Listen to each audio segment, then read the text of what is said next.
حكيم أشهد أن لا إله إلا الله وأشهد أن محمدا عبده ورسوله لا نبي بعده اللهم صل وسلم على سيدنا محمد صلى الله عليه وسلم وعلى آله وأصحابه وذريته أجمعين أما بعد. Puji syukur kita ucapkan kehadirat Allah Subhanahu wa taala atas berbagai limpahan rahmat dan karunia-Nya. Mudah-mudahan dari semua rentetan amal ibadah yang telah kita lakukan selama ini, saat ini dan yang akan datang mendapatkan ganjaran besar di sisi Allah Subhanahu wa taala. Amin ya rabbal alamin. Selawat beriring salam kita haturkan ke pangkuan Nabi besar Muhammad sallallahu alaihi wasallam.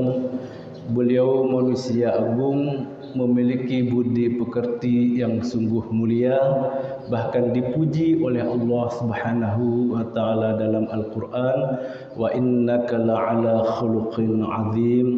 Mudah-mudahan kelak kita di yaumil mahsyar mendapatkan syafaat dari beliau.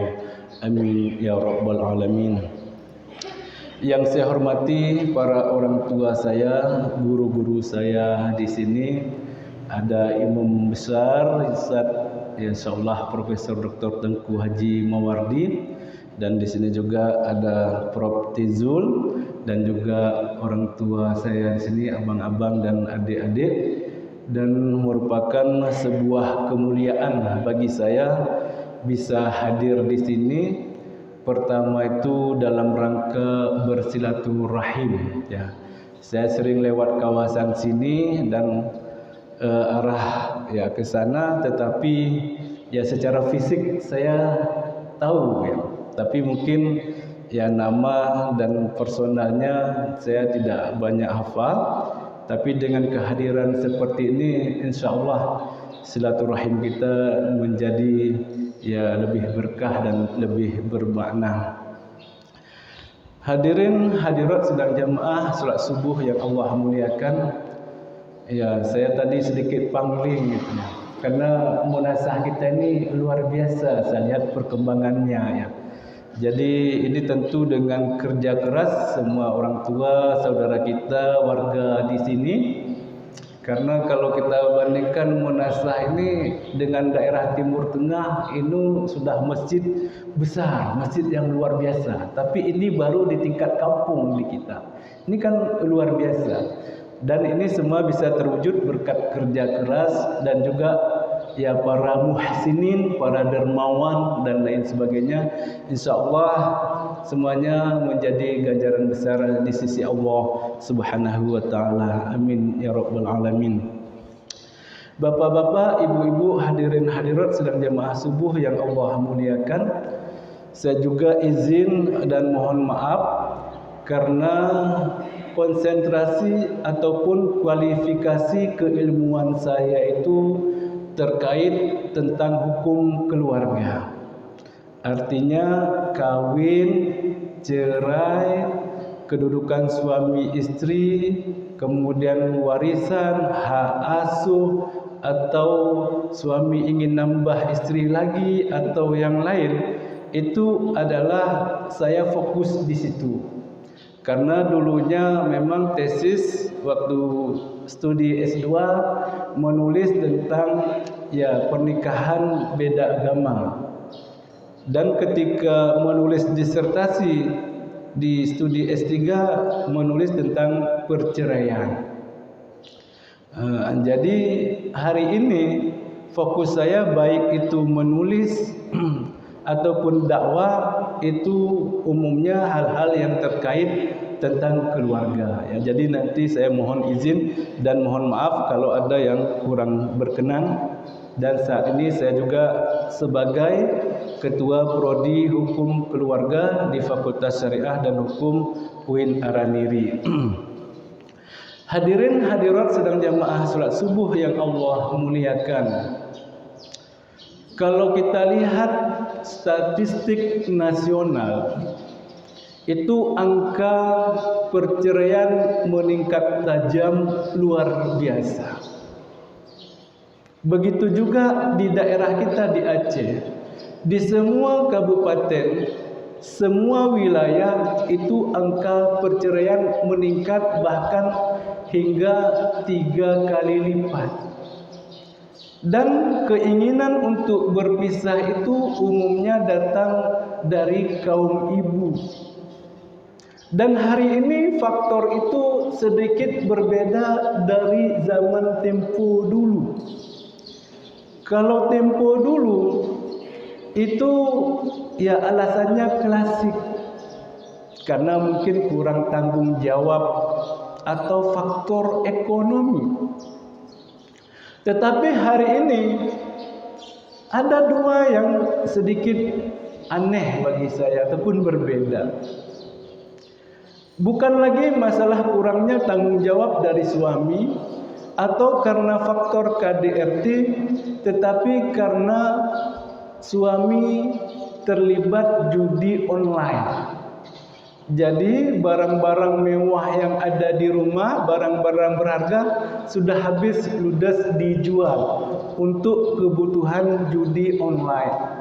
Dan ketika istri komplain dan bertanya, suami marah-marah, kemudian ya disakiti, dianiaya dan lain-lain.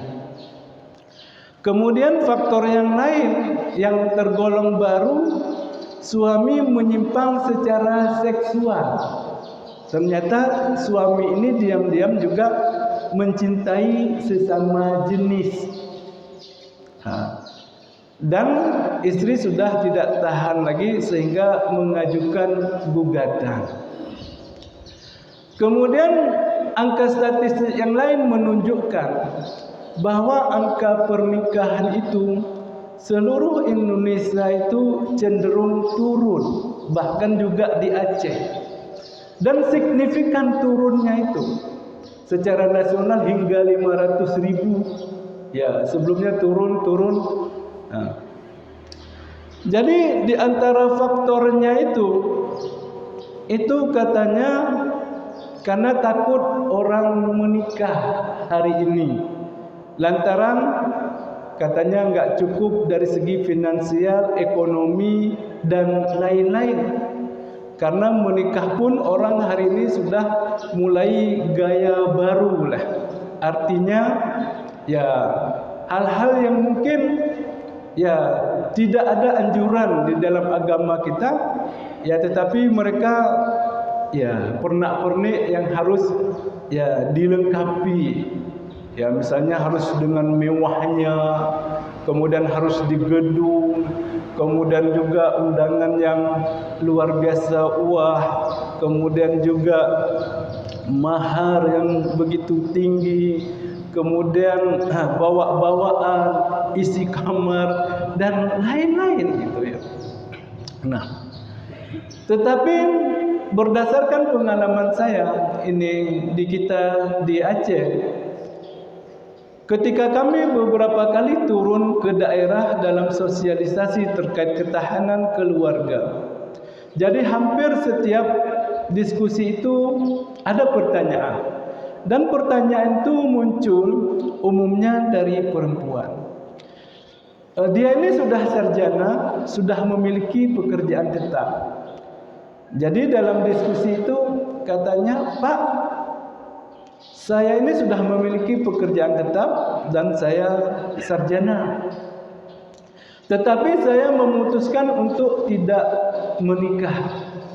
Karena yang namanya pernikahan itu bisa kok diperoleh, karena yang namanya kebahagiaan itu bisa kok diperoleh tanpa harus melalui ikatan pernikahan. Nah, kalau kita hidup kesendirian, kita lebih leluasa menggunakan jerih payah kita itu, menikmati dan lain sebagainya. Dan berdasarkan pengalaman saya pribadi katanya, tidak banyak orang yang menggapai kebahagiaan melalui pernikahan itu. Contohnya di keluarga saya katanya, ibu saya selalu disakiti dan dianiaya oleh ayah saya. Kemudian juga di keluarga saya yang lain juga demikian. Suaminya bengis, kasar, temperamen, posesif dan lain sebagainya. Begitu juga tetangga saya tidak bahagia. Teman dekat juga demikian, tidak bahagia. Jadi saya memutuskan untuk tidak menikah. Jadi perempuan ini berarti dia trauma. Dan menurut dia bahwa semua laki-laki itu bersikap kasar seperti ayahnya, sehingga dia takut untuk menikah.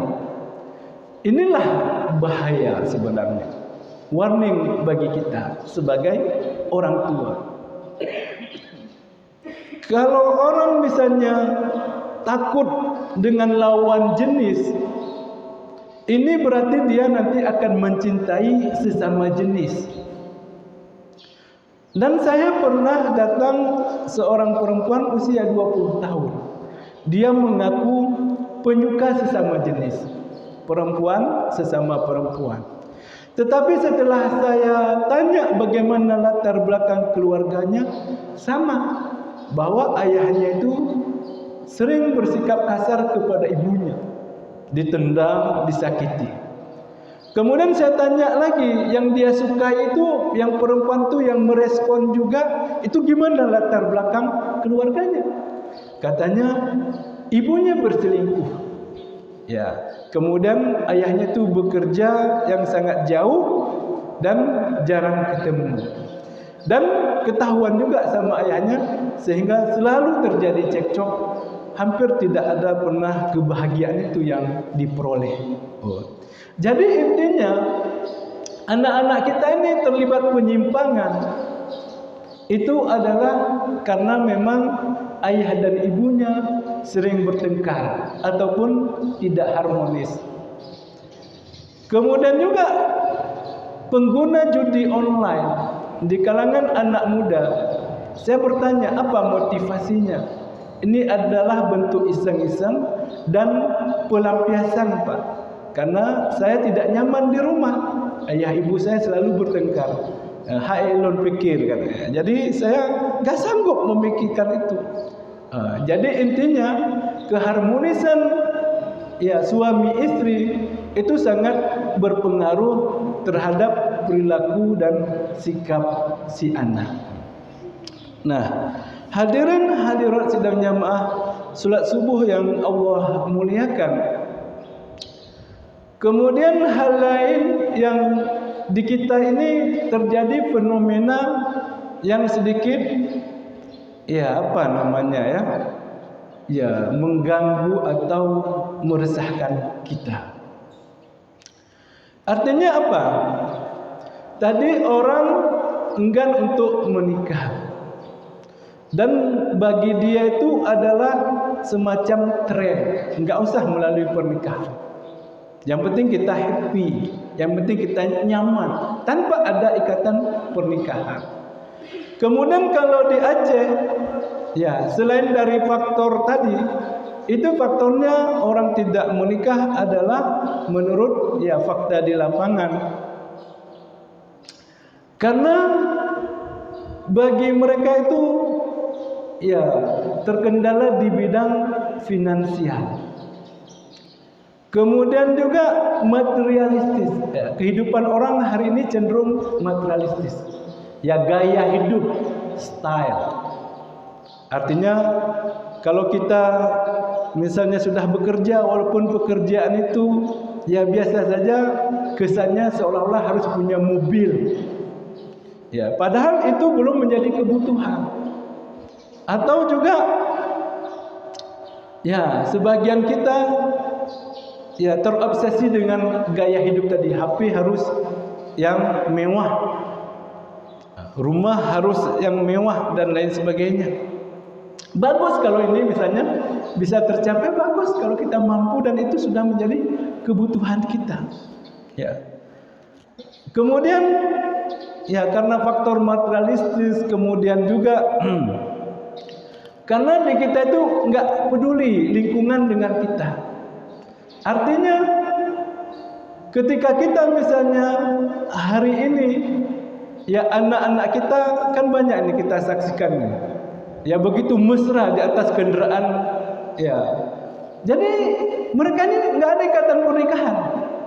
Tapi kan sedikit kita yang peduli, misalnya sebagai orang tua, ada nggak di lampu merah, Dek, kalian ini sudah sah suami istri belum? Nggak ada orang yang menegur.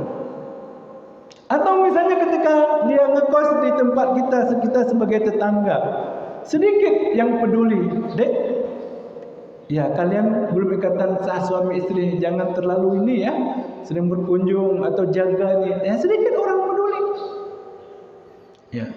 Kemudian juga di sisi lain hari ini misalnya, seolah-olah orang yang berada itu ya dikesankan dengan yang pakaiannya sedikit seronok. Artinya apa? Dia misalnya seksi dalam segi penampilan. Kemudian ya kan banyak hari ini.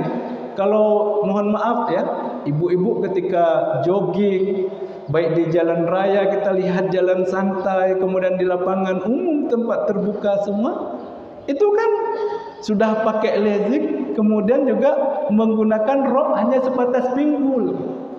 Laki-laki sebenarnya yang di belakang tuh ya risih. Dan ibu ini menjadi pusat perhatian, tetapi dia biasa saja dan menganggap itulah tren. Bahkan dia diantar oleh suaminya ketika dalam kegiatan jogging itu. Bahkan mereka berpegangan tangan dengan suami, tapi istri tadi pakai rok hanya sebatas pinggul dan menjadi pusat perhatian. Dia tidak risih, gitu ya. Tapi laki-laki yang di belakangnya terganggu pandangannya, ya sehingga ya itu yang menjadi pusat perhatian. Ya, kan ya gaya hidup tadi ya. Ada kesan-kesan tertentu. Kemudian di sisi lain, hari ini adalah angka perselingkuhan itu juga lumayan tinggi. Jadi setelah kita amati di lapangan dan berkonsultasi dengan ya penyelesaian hal-hal semacam ini, itu ternyata pasangan suami istri itu tidak paham dengan bahasa kasih. Bahasa kasih itu maksudnya yang membuat pasangan hidupnya itu nyamannya itu yang bagaimana? Sikap dan perilaku kita itu yang bagaimana? Bahasa kasih itu menurut ilmuwan, para pakar itu ada 5. Yang pertama itu adalah sentuhan secara fisik. Seorang perempuan sebagai istri kita misalnya, kalau bahasa kasihnya adalah sentuhan, berarti sering-sering harus kita sebagai suami memeluknya. Sering-sering kita sebagai suami, ya misalnya, ya memegang kepalanya, mengusap. Bahkan ketika dia sakit sedikit, adik sakit apa? Ya kita cek, hangat, ya benar demam. Dia lagi mengandung, kita usap-usap belakangnya, kita pijat. Lelah dia mengandung itu ya. Tapi insya Allah nanti dibalas oleh Allah dengan pahala. Begitu berangkat kita misalnya bekerja, kita salaman. Kemudian berpelukan dan cium pipi kanan, cium pipi kiri dan dikecup kening. Ini adalah orang yang nyamannya bahasa kasihnya adalah sentuhan. Sering-sering bergandengan dengan dia dan pegang tangan. Itu bahasa kasihnya adalah sentuhan. Yang kedua adalah pujian ataupun apresiasi. Tatkala pasangan hidup kita melakukan sesuatu yang sifatnya positif, misalnya suami kita, ya dia membersihkan halaman rumah, kita sampaikan, "Bang, terima kasih, rumah kita menjadi bersih, indah." Suami kita menyiram ya bunga, kita sampaikan terima kasih, Pak. Luar biasa. Kemudian ketika suami kita membawakan sesuatu misalnya ke rumah, itu entah itu makanan, "Bang, terima kasih." Adik bangga sama abang suami yang bertanggung jawab, suami yang peduli kepada istri, suami yang peduli dengan anak-anak. Ya seperti itu disampaikan. Atau ketika istri selesai memasak di dapur atau kita lihat menu yang sudah tersedia, kita sampaikan, "Dek, terima kasih telah menyiapkan menu kita yang luar biasa hari ini. Abang senang dan begitu selera." Jadi kita sampaikan apresiasi. Ini berarti kita menganggap ya kehadirannya. Jangan kita merasa bahwa pekerjaan rumah, mencuci piring, memasak, membersihkan isi rumah dan lain sebagainya itu pekerjaan yang simpel, yang biasa saja. Itu pekerjaan tergolong berat. Sering kita apresiasi ya kepada pasangan kita.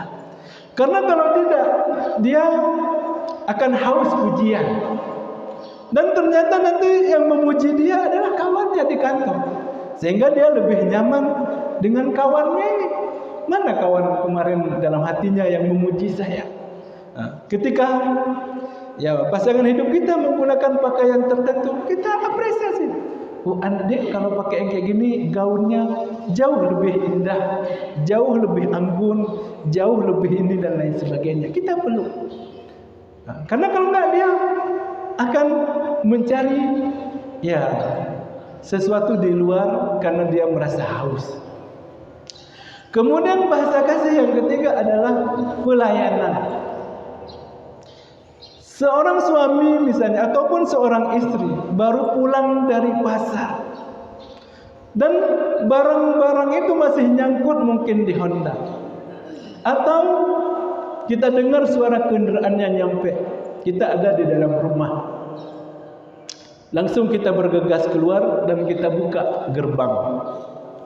Atau kita angkatkan barangnya. Oh, belanja rupanya bang ya. Alhamdulillah, terima kasih bang. Sini diangkat. Kemudian sampai di rumah kita pilah-pilah terus, ini dimasukkan ke kulkas, ini ya kita taruh di lemari ini dan lain sebagainya. Itu berarti kalau pasangan hidup kita nyaman semacam ini adalah, itu berarti bahasa kasih kita adalah pelayanan. Ketika kita mau berangkat ke kantor, tiba-tiba sudah tersedia pakaian seragam kita, sepatu kita dan lain sebagainya disiapkan oleh pasangan hidup kita. Kita begitu ya merasa dihormati dan dimuliakan, berarti bahasa kasih kita adalah pelayanan. Ya. Kemudian bahasa kasih yang keempat itu adalah hadiah. Ketika kita pergi misalnya ke suatu daerah, kita belikan misalnya ya jilbab yang hanya biasa saja, 35.000, 30.000, atau pulpen yang harga 15.000 ya di tempat MTQ misalnya yang terukir indah dan lain sebagainya. Kita berikan kepada suami kita. Alhamdulillah bang, tadi saya lihat banyak pernak-pernik, ini juga acara budaya dari segala daerah, ini kayaknya cocok buat abang. Itu nyamannya pasangan hidup kita itu adalah dengan pemberian kita. Tandanya ingat akannya, berarti bahasa kasih kita itu adalah hadiah.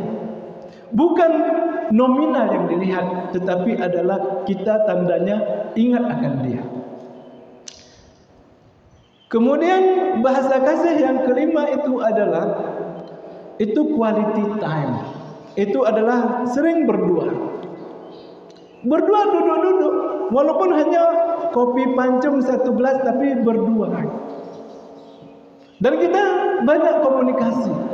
Karena salah satu penghambat ataupun faktor orang hari ini mudah bertengkar dan suami istri itu sensitif dan mudah berkonflik, itu karena ya gersangnya rumah tangga. Jarang mereka itu ya quality time tadi berdua. Pegang tangan pasangan hidupnya itu. Dek, selama 15 tahun ini kita berkeluarga, adik sudahkah merasakan hidup bahagia bersama abang?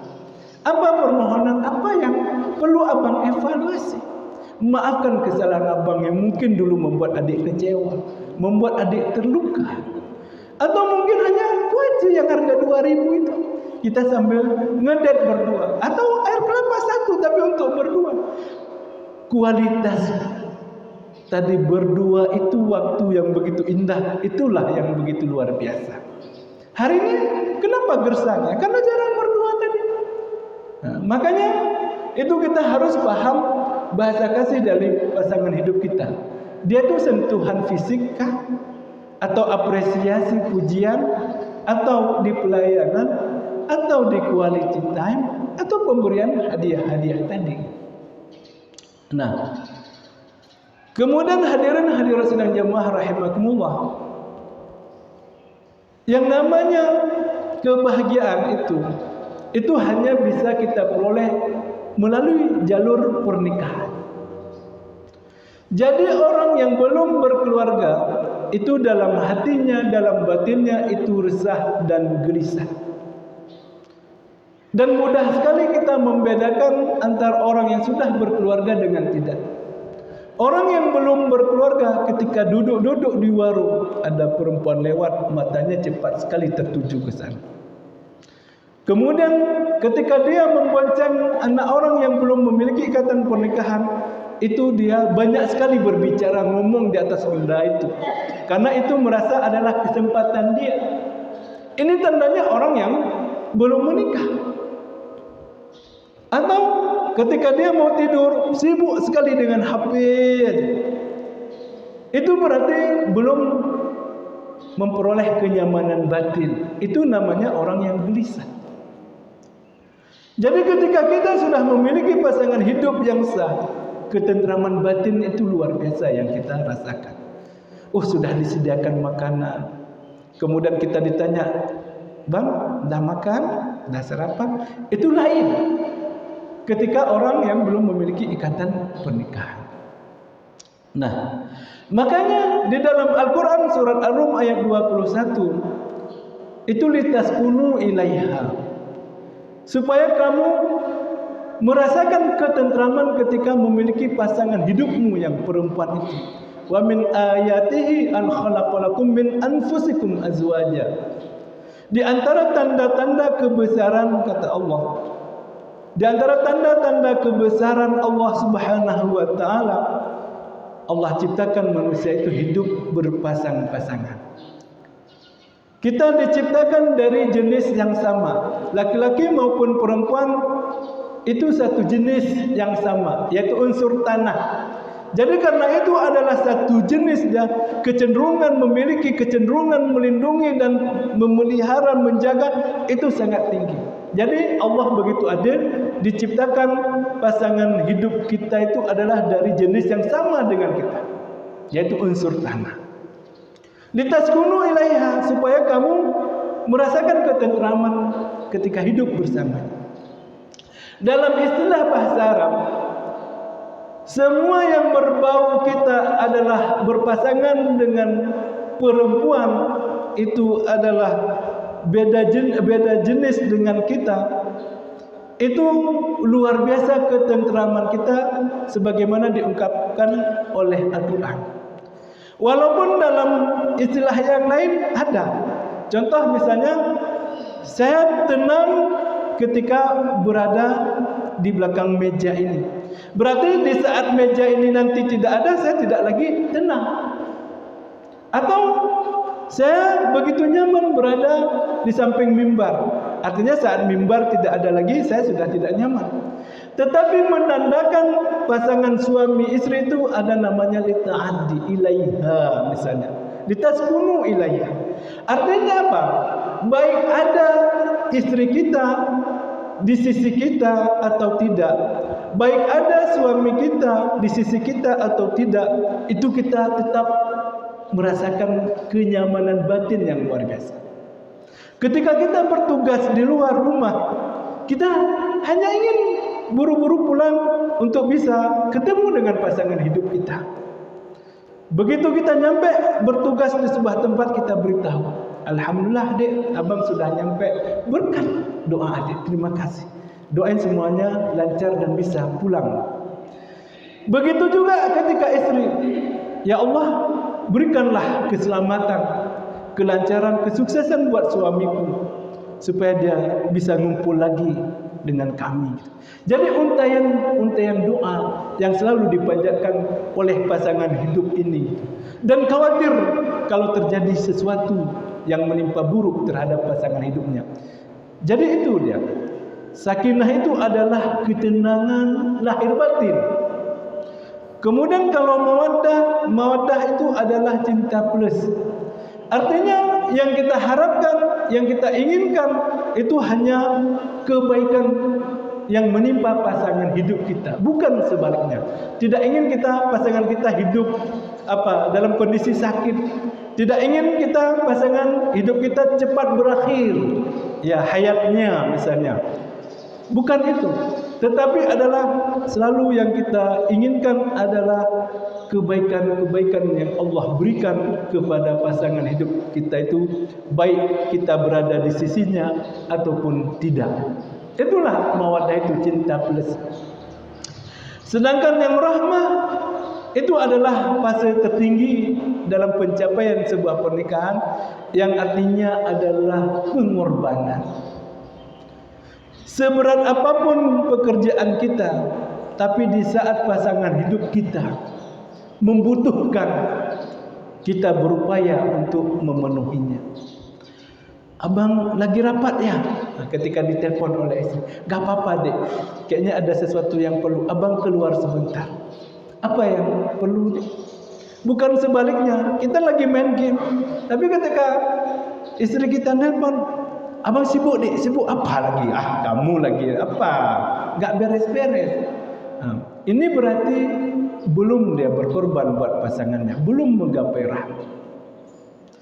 Seorang yang menggapai pada tingkat rahmah, meskipun dia ya harus menikah lagi lah, karena itu sudah menjadi kebutuhannya, tapi dia tidak melakukannya demi ya berkorban buat pasangannya.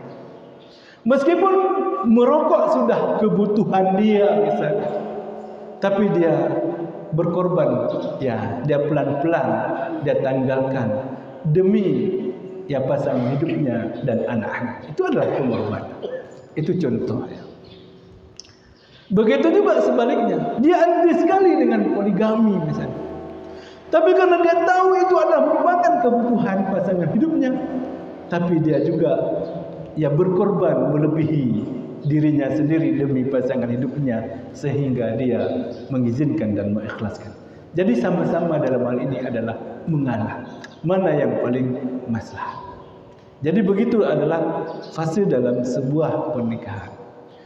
Nah, karena banyaknya fenomena hari ini di kalangan muda-mudi kita, yang tadi begitu mesra di atas kenderaan yang bukan mahramnya dia bonceng.